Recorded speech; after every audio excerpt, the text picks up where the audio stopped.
The crystalline apparatus hummed with an otherworldly resonance as Senior Inquisitor Zeth Kari adjusted its neural resonance frequency. The device, forged from the psychically conductive minerals of Veltar Prime, had never failed in its 10,000 cycles of operation. It could pierce through the mental defenses of any sentient being in the known galaxy, extracting thoughts, memories, and secrets with surgical precision. Today's subject was different, however. The creature strapped to the examination table belonged to a species the hegemony had recently encountered. Humans, they called themselves. This particular specimen had been captured during a skirmish on the Outer Rim territories, where his small vessel had somehow managed to destroy 3 hegemony cruisers before being overwhelmed. Captain Marcus Chen remained motionless on the metallic surface, his dark eyes fixed on the ceiling of the interrogation chamber. Despite being restrained by energy bonds that could hold a rampaging Thraxian beast, he appeared remarkably calm. Too calm, Zeth Kari thought, for someone about to have their mind dissected layer by layer. Human! Zeth Kari spoke through the universal translator, his 4 arms manipulating various controls with practiced efficiency. You will tell us the location of your species' military installations. The device will extract this information regardless of your cooperation, but your compliance will reduce the unpleasantness. Marcus turned his head slightly, meeting the alien's compound eyes with an unsettling steadiness. You know, back home we have a saying, you can't break what's already broken. The Inquisitor's mandibles clicked in what might have been confusion or amusement. In his centuries of service, he had heard countless threats, pleas, and boasts from condemned prisoners. This human's words carried something different. Not defiance, but a strange form of acceptance that made Zeth Kari's carapace tingle with unease. Activate the neural probe, he commanded his assistant, a younger member of his species whose enthusiasm for the work still outweighed his wisdom. The crystalline device descended from the ceiling, its faceted surface beginning to glow with an internal light that shifted through colors beyond normal perception. Thin tendrils of energy reached out toward Marcus's temples, making contact with his skin. The device calibrated itself, mapping the unique neural pathways of human consciousness. At first, everything proceeded normally. The probe established its connection, and the viewing screens around the chamber filled with the initial layers of human thought. Surface memories, recent experiences, emotional residue from the capture. Zeth Kari leaned forward, his 4 eyes focusing on the data stream. Then something went wrong. The probe pushed deeper, seeking the structured military information it was designed to extract.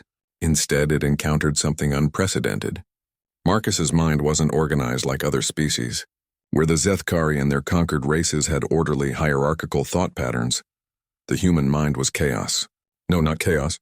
Controlled chaos. The device found layers upon layers of contradictory emotions existing simultaneously.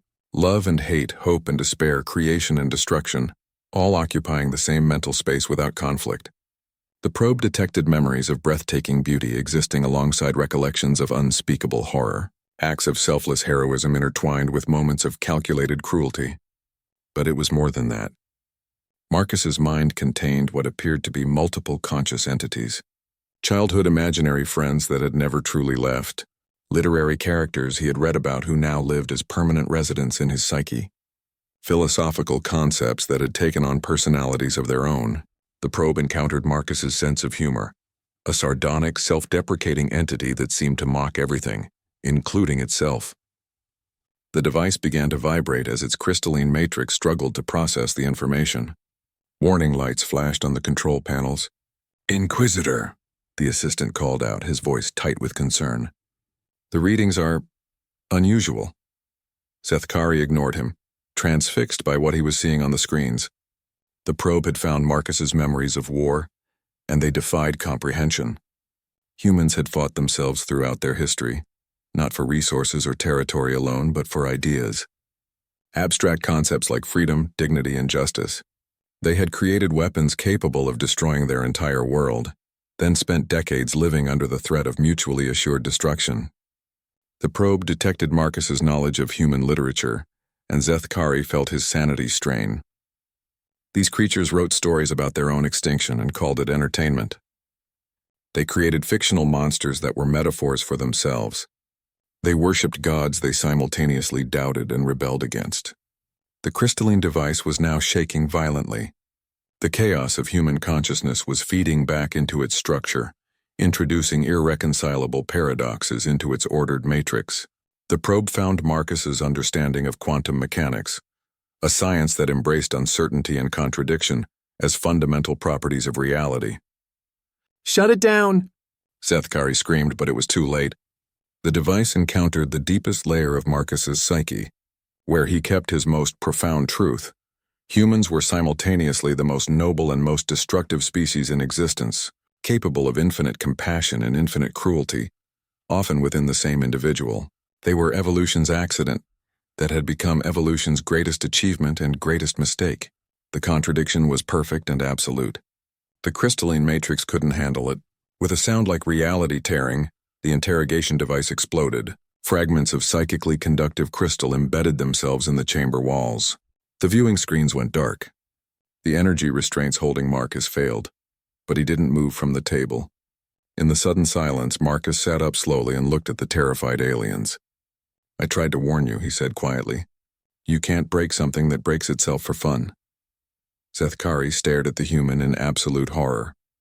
In trying to read Marcus's mind, the device had given the Inquisitor a glimpse into the abyss of human consciousness.